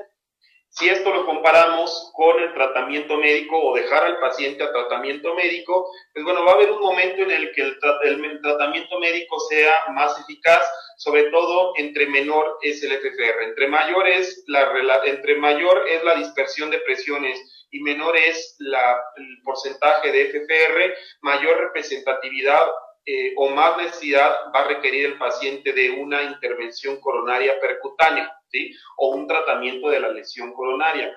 Actualmente, pues sabemos que un FFR por encima de 0.8 se considera significativo, y hay una zona gris que va de 0.75 a 0.8, pero bueno, tomamos a 0.8 como tal, como una cifra definitoria para intervenir o no a un paciente.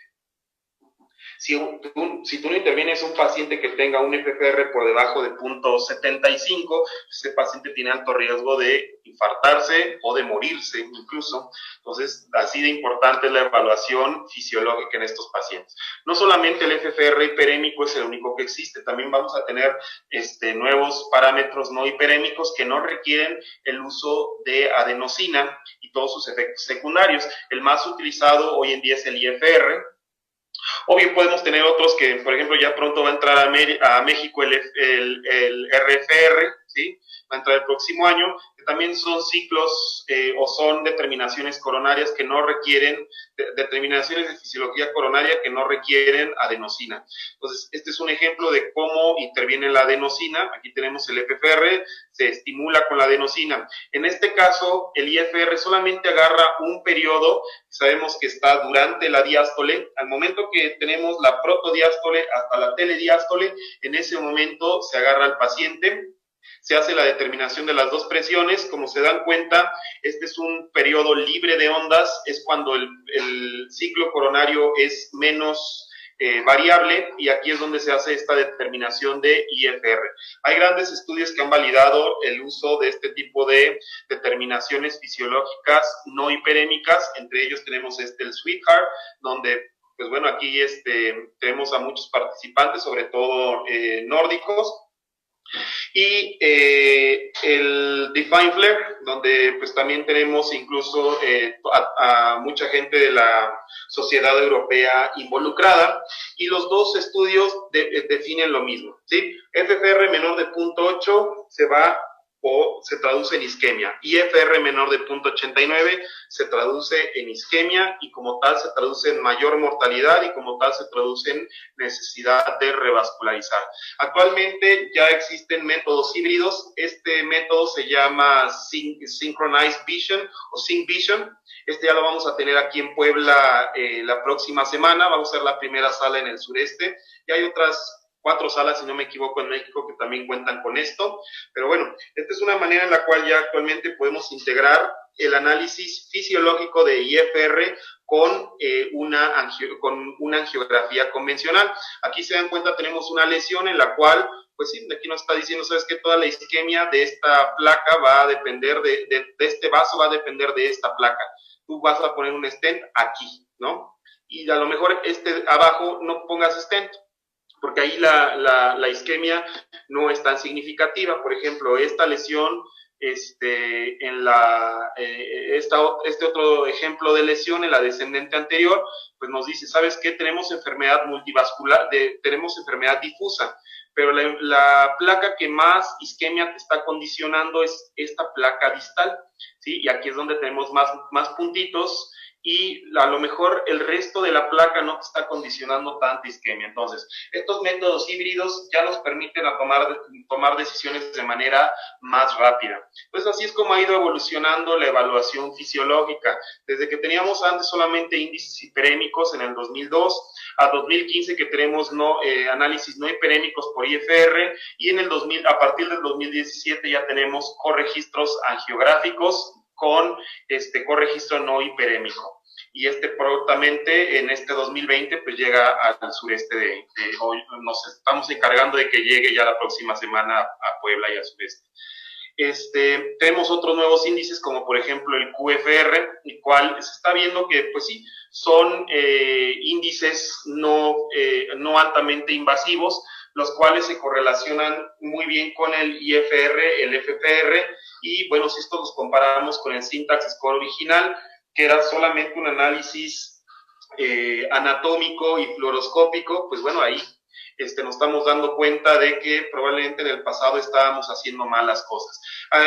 Actualmente están estudiando estos nuevos algoritmos de inteligencia artificial, en el cual pues ya estamos haciendo un análisis fisiológico coronario, y pues vamos a tener una computadora muy similar a la de los jets, a la de los aviones y de las naves espaciales, en el cual esta inteligencia artificial nos va a ir diciendo, ¿sabes qué? Aquí hay isquemia, aquí hay isquemia. Oye, ¿sabes qué? Tienes un defecto en tu técnica para realizar esto, te faltó adenosina, estás sobrecanulado, etcétera. Entonces, todos estos sistemas son las mismas alertas que se utilizan actualmente en los aviones, que se utilizan en los sistemas de navegación. Y pues bueno, es por ejemplo un ejemplo de cómo a través de una simple angiografía, hoy en día podemos también hacer un análisis por algoritmos de reconstrucción tridimensional y de imagen, un análisis fisiológico, ¿sí? Vemos el flujo de la arteria, vemos las características de las placas de las arterias, y a través de ello podemos dar un análisis fisiológico. Aquí en México, pues yo fui el primero en empezar a utilizar este tipo de herramientas, bueno, en ser certificado en utilizar estas herramientas, y a lo mejor soy el único que hasta el momento las ha hecho de manera sistemática, aunque pues bueno, ha costado trabajo meter este tipo de herramientas en México. Ahora, cuando la evidencia de isquemia no está disponible, hay una fuerte indicación 1A para realizar un análisis fisiológico de las arterias, ¿sí?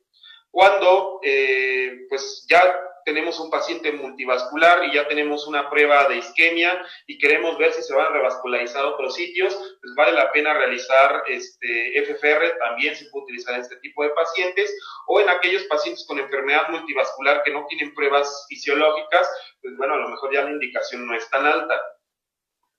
Y bueno, ¿Qué es a lo que le llamamos revascularizar? Esto es lo que les había comentado, estos son los stents, son pequeñas mallas que se introducen dentro de la arteria, se inflan a cierta presión. Hay de distintos tamaños dependiendo del tipo de vaso que vamos a abordar y el diámetro del vaso que queremos abordar, y a través de estas inflaciones es como se expanden los stents, se acoplan, son materiales metálicos que mantienen su forma, que tienen la capacidad por sus estructuras de no colapsarse y se mantienen en su posición, ¿sí? Entonces, actualmente hay muchas plataformas, por ejemplo, esta Luminous, que son plataformas que tienen un recubrimiento abluminal en todos sus sectores que pegan hacia la luz. También tienen un recubrimiento de polímero liberador de medicamento. Ahorita están estudiando mucho en diabéticos. Pues también tenemos, por ejemplo, hay otras opciones de stents abluminales, los cuales incluso están actualmente liberando anticuerpos monoclonales. En este caso, por ejemplo, el Biofreedom, es solamente un liberador de fármaco, entonces son stents que son metálicos, liberan fármaco durante un mes y de ahí ya no vuelven a liberar más. Entonces, por ejemplo, este tipo de stents como el Biofreedom se utilizan mucho en pacientes con alto riesgo de sangrado, stents biabsorbibles, los cuales se empiezan a absorber en un definido tiempo. Poco a poco se habían abandonado durante un tiempo, pero ahorita vamos a ver en el TCT del 2020 que se va a dar en la próxima semana un nuevo estudio del Dr. Greg Stone con este tipo de plataformas con struts ultra finos, los cuales se ha demostrado que son muy seguros, como el Orsiro. Además, ya había comentado de los liberadores de anticuerpos monoclonales, o bien estén diseñados para hacer plataformas altamente dinámicas para meterse en los vasos coronarios más grandes y que son muy largos para así tratar problemas altamente complejos como el Megatron. Sabemos que hasta el momento el mejor del mundo es es el Stent Science, es el Sierra, perdónenme los de las empresas que me están escuchando, pero pues se tenía que decir. Pero al final de cuentas, cada una de sus plataformas tiene sus características que se pueden ocupar en pacientes en particular. A mí me gusta trabajar con todas las plataformas, me gusta probar la mejor plataforma para el mejor paciente. Y aquí revascularizar, antes se decía, ¿sabes qué? Esta es tu evaluación coronaria, vas a hacer un análisis anatómico que se llama Syntax, y a través de Syntax vas a tomar la decisión si revascularizas o no. Hoy en día añadimos a esa evaluación anatómica del Syntax, le metemos otras evaluaciones u otros parámetros clínicos, como son la edad, el índice de creatinina, la fracción de eyección, el género, si hay EPOC, si hay enfermedad vascular periférica, y a través de ella podemos dar un riesgo de mortalidad del paciente y podemos decir, ¿sabes qué? Este paciente se beneficia más o no de cirugía o de intervención coronaria, ¿sí? Por lo general, aquello que se lleva a cabo de tratamiento no invasivo, estamos hablando de intervención coronaria percutánea, se va a hacer en aquel paciente que no es multivascular y que no tiene tronco. Si el paciente tiene tronco, no tiene que ser multivascular. Si es multivascular y tiene tronco, se beneficia mejor de la cirugía, ¿sale? Si el paciente tiene solamente enfermedad de tronco, y una enfermedad de tronco que no se acompaña de enfermedad en el resto de las arterias, probablemente también se beneficie de un tratamiento de hemodinamia. Todo aquello que no es tronco coronario izquierdo puede tratarse si el paciente no es diabético. Que claro, ¿sí? Aquí es de lo que estábamos hablando. El Syntax pues, nos dice, un Syntax de menos de 22, o sea, no es una enfermedad difusa o compleja, se va a beneficiar tanto de cirugía como de intervención coronaria percutánea, si hay implicación de tronco. Si no hay implicación de tronco, es un paciente que se va a ver igualmente beneficiado con nuestro tratamiento que de la cirugía. Entonces, realmente, hoy en día los intervencionistas nos hicimos tan resolutivos como los cirujanos y en algunos casos más resolutivos que ellos, ¿sí? Entonces, a favor de la intervención coronaria percutánea, aquí tenemos todos los factores a favor de la cirugía, aquí tenemos todos los factores a favor de la cirugía. Ahora que quede claro, La cirugía es en un contexto europeo y norteamericano. ¿Por qué? ¿De qué estoy hablando con esto? ¿Sí? Todos estos estudios son hechos en un ambiente europeo con terapias posquirúrgicas altamente especializadas, ¿sí? Más no raramente se incluyeron países latinoamericanos en este tipo de análisis. Aquí es a lo que le llamamos bypass. Me voy a ir un poquito hacia la cirugía, ¿sí? El bypass son la implantación de diversos circuitos o nuevos circuitos arteriales o venosos que se implantan de arteria a arteria. Se pueden utilizar las mismas arterias del cuerpo, como por ejemplo la arteria torácica o mamaria interna y la arteria izquierda y derecha, ¿sí? Así, de esta manera se pueden generar bypass que se saltan a la enfermedad o a las lesiones coronarias, ¿sí? O también podemos poner implantes venosos, o sea, se quitan las venas afenas de los pacientes y esa safena se utiliza como puente venoso para revascularizar al paciente. Bueno, ahorita lo más nuevo son estas guías que se publicaron hace 15 días, en las cuales sabemos o vemos cuándo revascularizar o no un infarto sin elevación persistente del segmento ST. Hoy en día se va a llamar así, infarto sin elevación persistente del segmento ST. Al momento de que esa persistencia de elevación se continúe en el tiempo, es un infarto con elevación del ST, ¿sale? Entonces, debe de tener, obviamente, entre mayor sea la clínica, mayor es el riesgo, ¿sí? Obviamente, entre mayor sea la depresión o bien los cambios, o mayores sean los cambios electrocardiográficos, mayor es el riesgo. Los valores de troponina iniciales, entre mayores sean, mayor es el riesgo. Si tenemos un análisis con troponinas ultrasensibles, podemos hacer una determinación a 1 o a las 3 horas. Si no tenemos troponinas altamente sensibles, partimos desde las 3 horas y pues aquí obviamente entre mayor sean los valores de estas troponinas, igualmente mayor es el riesgo. Entre mayor es el riesgo, la necesidad de realizar un tratamiento invasivo se hace cada vez más importante. Por ejemplo, si solamente tomamos en cuenta a las troponinas, es muy importante que aquí en México sí se hace exámenes de troponinas, pero raramente o hay pocos centros que saben cuáles son sus valores de corte de troponina. Esta es una evaluación que se tiene que hacer centro por centro. Ahora, el problema que tengo, por ejemplo, con algunos centros es que compran cualquier marca de ensayos de troponinas y obviamente los cortes son exageradamente diferentes entre empresa y empresa, entre corte y corte.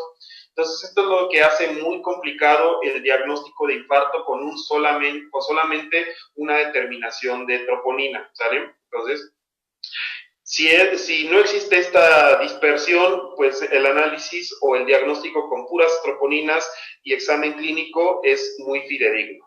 Ahora, si incluso estamos hablando del riesgo, ya que habíamos comentado, y de troponinas a las 0 o a las 1 horas, cuando estamos en un percentil por encima del 99% de elevación, pues tenemos un alto riesgo de esto y obviamente el paciente tiene que ser llevado a una evaluación invasiva inmediata. Los medicamentos que actualmente se emplean, además de todo el tratamiento invasivo, pues sí, tenemos tratamiento antiplaquetario, tratamiento anticoagulante. Los que ven en rojo son aquellos que también tienen una utilidad intravenosa y los que ven en negro son aquellos que son plenamente orales, ¿sí? O son los anticoagulantes directos, les llamamos hoy en día, ¿sale? Entonces, todo esto se puede ocupar en el terreno del infarto del miocardio. Cuando hablamos acerca de infarto sin elevación persistente, podemos anticoagular al paciente, sí, durante el intervencionismo. En base a esto vamos a dar un riesgo de sangrado. Si el paciente tiene muy alto riesgo y le implantamos ya un stent, a fuerza sí o sí tiene que tomar aspirina y clopidogrel, no hay de otra, ¿sí? Si el paciente tiene riesgo muy alto, le implantamos un dispositivo que sepamos que es de bajo riesgo, como BioFreedom, o bien actualmente los Resolutonics como stents. Sabemos que un mes de anticoagulación, de antiagregación doble y después de ese mes podemos dejarle solamente clopidogrel. Si el paciente tiene alto riesgo de sangrado, pues bueno, le vamos a dar por 3 meses y poner una plataforma que sabemos que tiene un buen desempeño a 3 meses. Entre estos se encuentran las dos que ya había comentado, y aquí se vienen a agregar el Synergy de Boston, y se viene a agregar también, hoy va a salir apenas se va a presentar un estudio en el cual ya se hizo la misma determinación con Science Sierra. Cuando el riesgo es bajo, los algoritmos son exactamente iguales, ¿no? Aquí podemos utilizar ticagrelor, aspirina, ticagrelor de preferencia, prasugrel o bien clopidogrel, aunque en un escenario de bajo riesgo de sangrado se prefieren ticagrelor o prasugrel. Otra vez, aquí la identificación del riesgo. Ya no voy a ser muy enfático con esto. Aquí, por ejemplo, el riesgo, ya que sabemos que el infarto está presente, pues vamos a estandarizar. Si el paciente tiene criterios clínicos, ya no se utiliza solamente la escala de Grace, sino vamos a hacer toda una evaluación clínica de, oye, ¿hay riesgos de muy alto o de alto riesgo? Sí, pues bueno, necesita intervención o necesita un estudio invasivo dentro de las primeras 24 horas si el paciente tiene características de alto riesgo. Si tiene características de muy alto riesgo, estamos hablando sobre todo de inestabilidad hemodinámica, choque cardiogénico, angina refractaria, arritmias, etcétera. Esto nos está diciendo, o bien persiste la depresión del ST, o bien se está elevando el ABR, ¿sí? Entonces, en ese caso, el paciente requiere una angioplastía de manera urgente, ¿sí? Es muy importante el infarto, realmente, como se dan cuenta, mucho de él, o casi todo, requiere un tratamiento invasivo, un tratamiento intervencionista. Actualmente se debe de utilizar asistencia ventricular, sí y no. Sabemos que Impella, como podemos ver del lado derecho, es muy útil tanto para el tratamiento quirúrgico como para el tratamiento intervencionista, solamente que Impella lleva muchos años fuera de México. Los únicos que lo han utilizado es en Monterrey, es porque ahí tienen cerca McAllen y pueden comprarlo directamente, pero aquí en el resto del país no lo tenemos. La asistencia ventricular por bomba de circulación se reserva en algunos casos, pero pues es útil. Si queremos utilizar ECMO se sigue estudiando, todavía no se ha demostrado que sirva para una revascularización o para el paciente con cardiopatía isquémica. Por ahí lo están utilizando para COVID, pero tampoco se ha demostrado que sirva realmente para COVID, y realmente el paciente que se va a ver beneficiado de ECMO son muy pocos. Entonces, decir que existen clínicas de ECMO hoy en día, pues no es lo práctico ni es lo real. Y bueno, todavía se sigue pensando si el balón de contrapulsación aórtica no se puede utilizar. Sí se puede utilizar todavía. Nosotros tuvimos la suerte de publicar este año este estudio en Cardiology, en el cual vimos que pacientes con una fracción de eyección y con alta viabilidad coronaria todavía se pueden beneficiar de incluso este método de asistencia ventricular tan básico como es el balón de contrapulsación. Entonces, realmente aquí, esto lo puse porque es muy importante todo esto. Miren. Nosotros vamos a estar hablando de que las intervenciones para que un centro se pueda considerar equiparable a los estudios o a las guías clínicas, debe ser un centro que hace más de 200 casos al año de revascularización coronaria, ¿sí? Pocos centros en México lo tienen, entonces pocos centros en México pues, se puede decir que se van a hacer equiparables a todo esto. Ahora, los operadores entrenados deben de hacer por siquiera 75 procedimientos con un mínimo de 400 ICPs al año. Eso sí, lo tenemos varios centros en México, hacemos 400 o más procedimientos al año de intervención coronaria. Y si hablamos por operador, un mínimo de 75, un mínimo de 200 ICPs y un volumen anual mínimo de 75. Entonces, realmente es más fácil que en México encontremos a intervencionistas con esta experiencia a que encontremos a cirujanos con la experiencia de 200 casos. Entonces, no estoy demeritando el trabajo de nadie, pero pues creo que los que más nos acoplamos a esto que solicitan las guías de práctica clínica, pues es más del tratamiento intervencionista. Perdón, soy intervencionista, tengo que hablar bien de los míos, ¿verdad? Y bueno, el diagnóstico de infarto con elevación del ST, el tratamiento se tiene que dar dentro de los primeros 120 minutos. Ahí se tienen que tomar las decisiones. Si el paciente está infartando antes de los 120 minutos, se decide. Si el traslado toma menos de 90 minutos, se va a ICP. Si estamos en un centro capaz de ICP y se lleva menos de 20 minutos, pues bueno, vámonos, se va a ICP. Ahora, si la ICP va a tomar más de 120 minutos, pues se va primero a fibrinólisis y rápidamente se tiene que ir después de la fibrinólisis a un tratamiento intervencionista, ¿sale? Entonces el infarto se maneja de manera intervencionista sí o sí. Actualmente hay otros medicamentos que nos pueden ayudar ya a lidiar con la enfermedad coronaria estable. Por ejemplo, aquí tenemos un estudio muy actual, el COMPASS, el cual sabemos que no solamente apoya la dosis de COMPASS de rivaroxaban, no solamente apoya en la enfermedad coronaria, sino en la enfermedad arterial periférica, disminuyendo la necesidad de amputaciones. Entonces, como se dan cuenta, es una enfermedad cardiovascular muy completa. Estos son los esquemas actuales que hay de antiagregantes, asimismo de anticoagulantes, los cuales se pueden emplear en los diferentes estadios clínicos. Al que le interese la plática, espero aquí les voy a solicitar a los amigos de Neuronáutica que se las envíen, o bien me pueden contactar directamente. Otras innovaciones, por ejemplo, vamos a aumentar otra vez, o vamos a recapitular a los cirujanos. Hay grandes procedimientos, hay grandes propuestas, ya hay varios mexicanos que están realizando esto dentro de México, que es el CABG con mínima invasión, en el cual pues tenemos pequeños abordajes que pueden ser o bien laterales o bien pueden ser en el tórax anterior, y estos pues, se hacen con pequeñas cánulas, ¿sí? O de manera laparoscópica. Ya hay cirugía laparoscópica del corazón, también ya la hay, y es muy útil, y de hecho los últimos estudios toman en cuenta esta CABG. Ya el CABG que está realizado por cirugía convencional ya no está entrando en los estudios de comparación, ¿sale? Entonces este es un ejemplo de cómo utilizamos pequeños esternotomos o pequeños separadores para realizar estos pequeños accesos. O lo que también se probó durante algunos años, que es la asistencia con robot, ¿sí? O sea, la utilización de Da Vinci. Aquí en México hay algunos centros que empezaron a hacer, no tuvieron buenas experiencias, aunque lo nieguen, no hay buena experiencia todavía en el Da Vinci, pero poco a poco se ha ido ganando experiencia.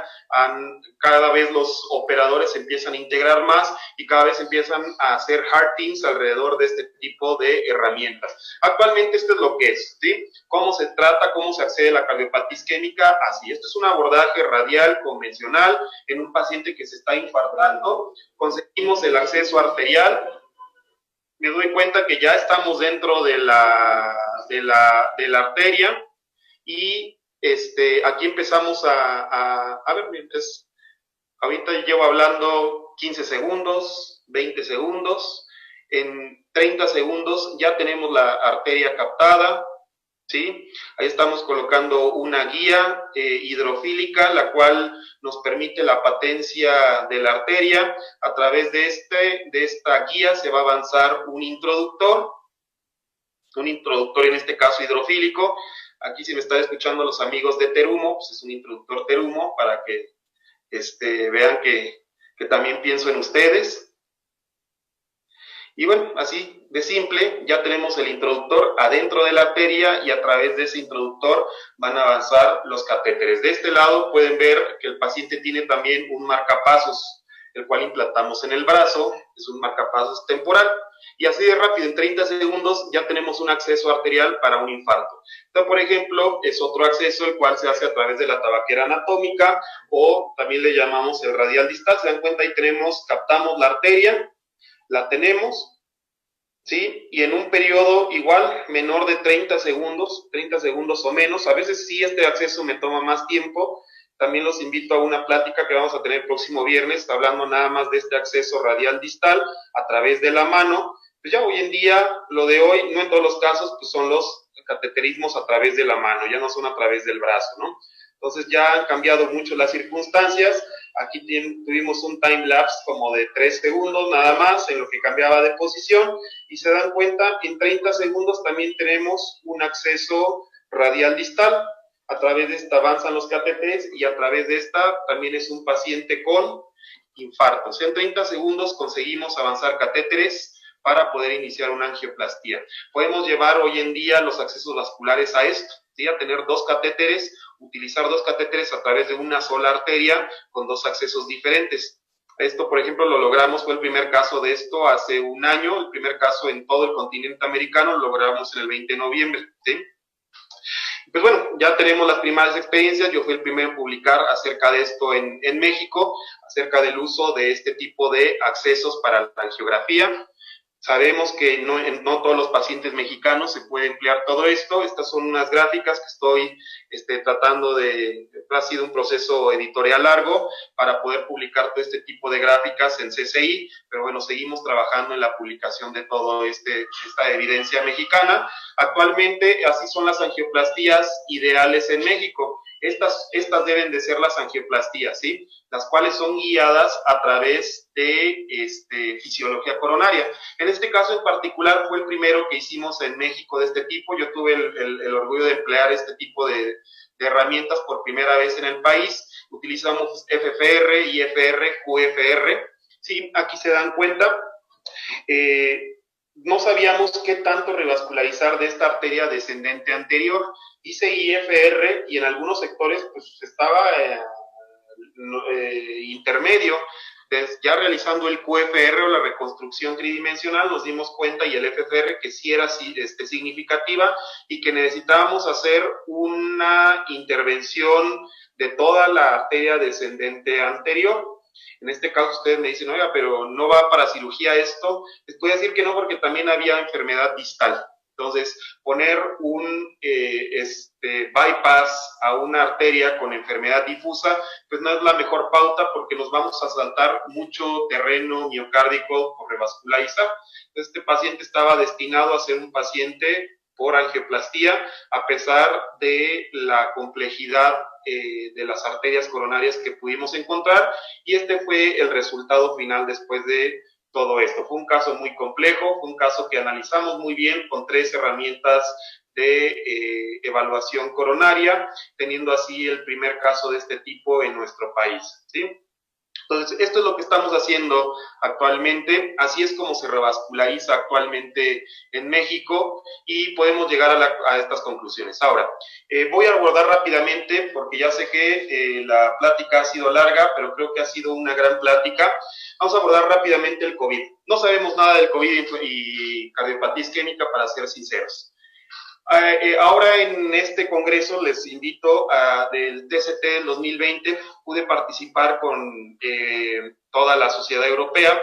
Nosotros como centro en Puebla, pues pudimos participar en este registro internacional. Ya estamos por publicarlo en Lancet, esperemos que salga el siguiente mes, en el cual vamos a reportar todo lo que ha sucedido con COVID, pacientes COVID más infarto, ¿sí? Como se dan cuenta, aquí se comparó con una base tanto internacional como británica de infarto del miocardio. Nos dimos cuenta que el simple hecho de COVID más infarto aumenta muchísimo la mortalidad. Estamos hablando que la mortalidad se hace 4 veces más representativa.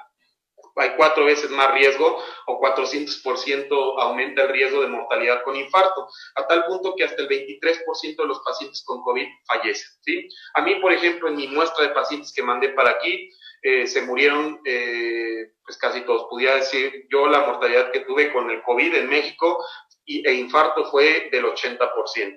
¿Sí? El infarto, el riesgo de sangrado aumenta, el riesgo de stroke aumenta, el riesgo de choque cardiogénico aumenta, y obviamente la permanencia intrahospitalaria de los pacientes con COVID más infarto aumenta. Entonces el COVID nos ha venido a agregar una nueva ecuación, eso hablando del infarto con elevación. Hablando del infarto sin elevación persistente del segmento ST, pues también, o sea, estamos hablando de que aumenta la mortalidad, aumenta el riesgo de stroke, choque cardiogénico y la estancia de los pacientes. Entonces actualmente el COVID viene a ser un nuevo factor dentro de las ecuaciones que estamos empezando a estudiar, no solamente en países europeos, en todo el mundo. Todos estamos empezando a estudiar acerca de las implicaciones reales del COVID, y hasta el momento el COVID ha sido catastrófico cuando se asocia a un infarto o cuando se asocia a un síndrome coronario agudo. Y pues bueno, creo que hasta aquí dejamos la plática. Hay muchos temas que podemos conversar de manera particular, pero creo que a grosso modo enfocamos mucho de estos temas. No sé si existe alguna pregunta. Buenas tardes, neuronautas. Buenas tardes, doctor. No me queda más que agradecerle en nombre de la comunidad neuronáutica por tan excelente ponencia. Y en este caso, si no es mucha molestia, me gustaría dar parte a una breve sesión de preguntas realizadas por los usuarios que nos están acompañando el día de hoy. Sí, claro. Ok. La primera pregunta es de Marlene y nos dice: doctor, ¿una persona con hipertensión y diabetes está condenada a sufrir isquemia o enfermedad cardiovascular? Si se cuida, ¿no?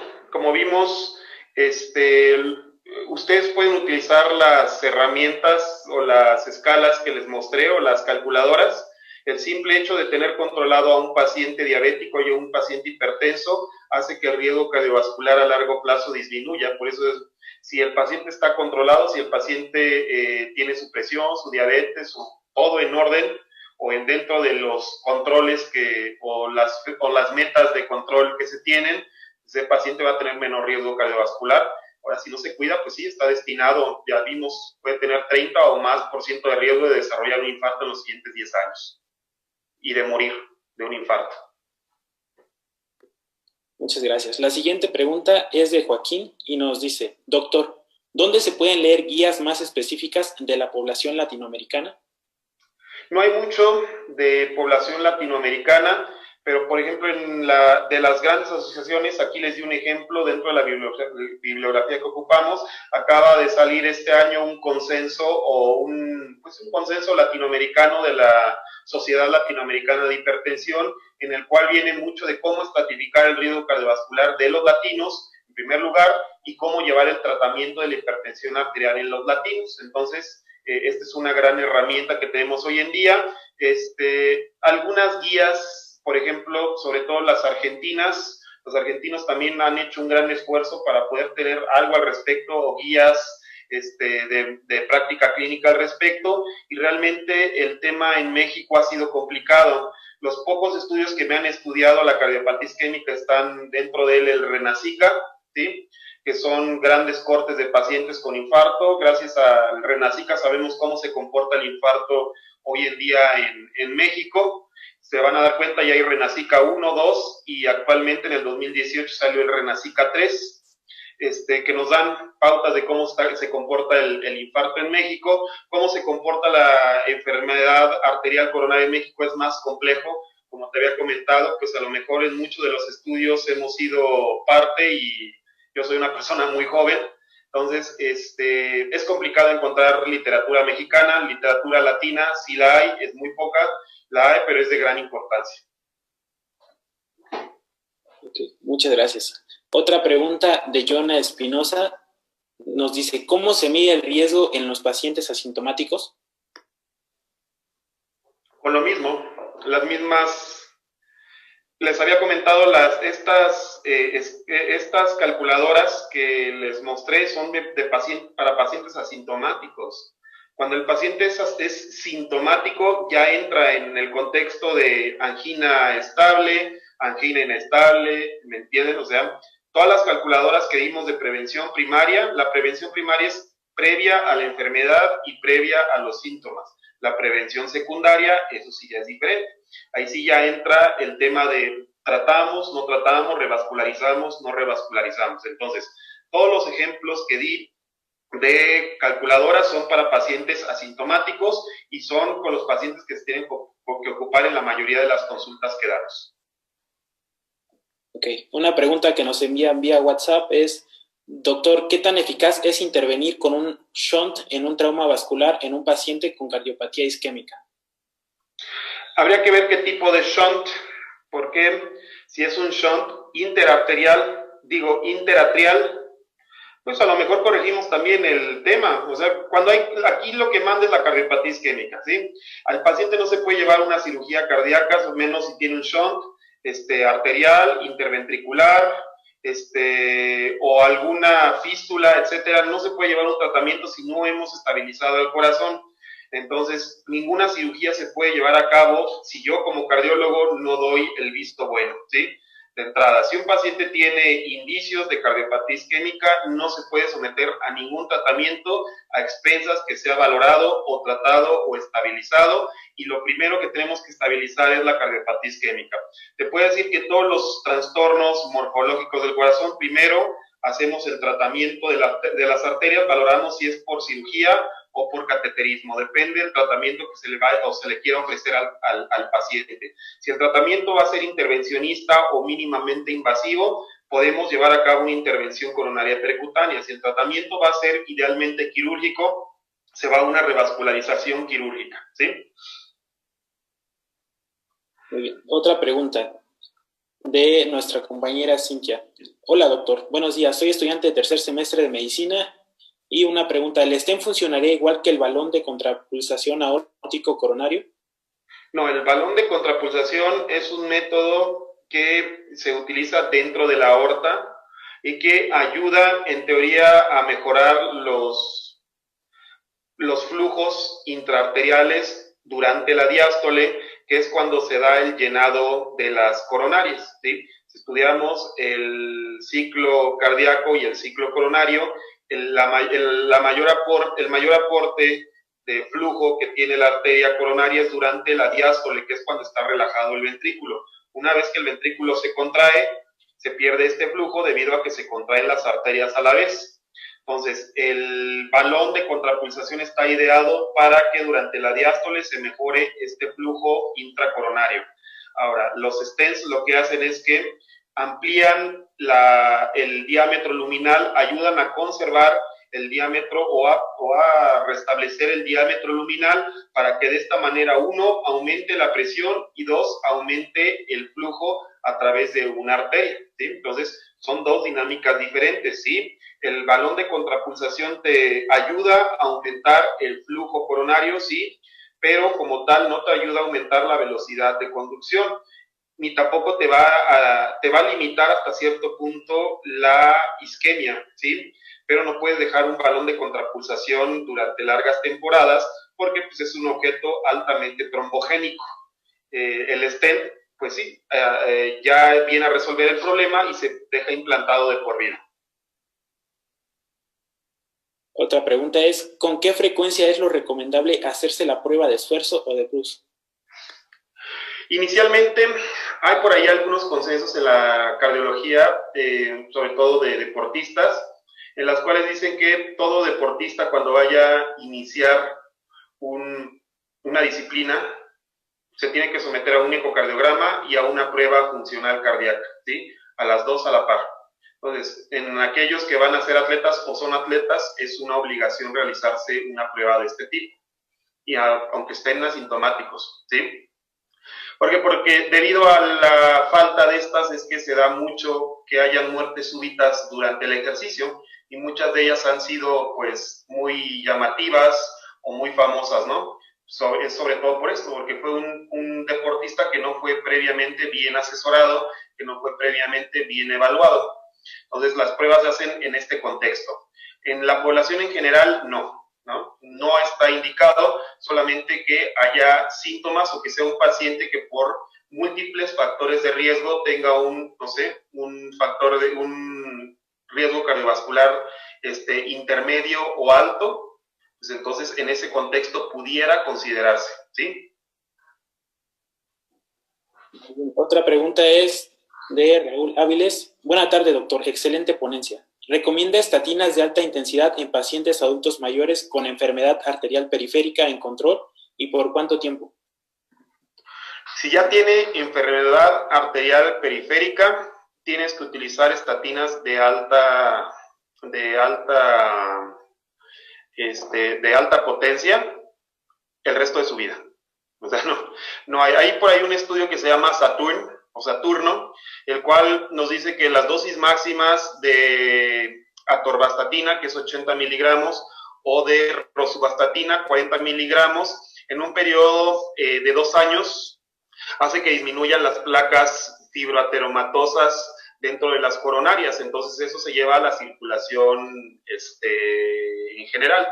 Entonces estos pacientes, si ya tienen la enfermedad arterial, ¿necesitan estatinas? Sí. En dosis máximas, no.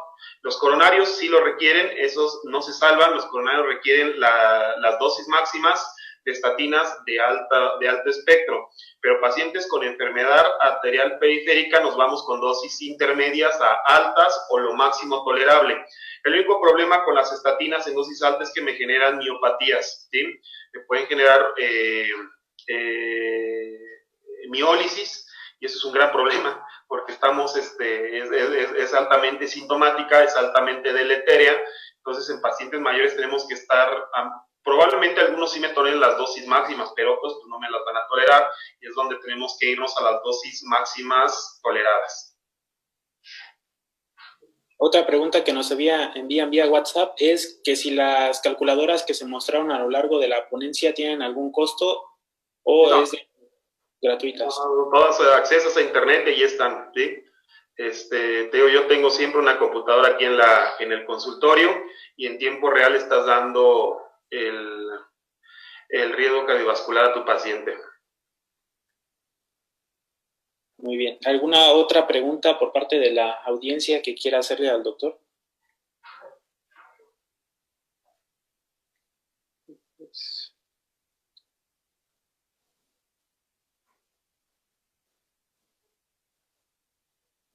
Bueno, si no hay más preguntas, daremos por finalizada formalmente esta grandiosa ponencia, no sin antes agradecerle de nueva cuenta a toda la comunidad neuronáutica por su presencia y a nuestro ponente por darnos cátedra de sus conocimientos en esta situación tan importante como es la pandemia que estamos enfrentando. Y también, doctor, ¿hay algún medio que nos quiera compartir para ponerse en contacto con usted, ya sea alguna red social, número telefónico o correo electrónico?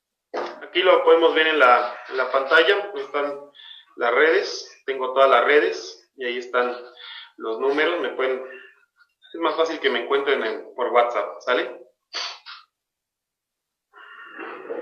Pues sin más, eso sería todo. Muchas gracias, doctor. Pues hasta luego, muchas gracias.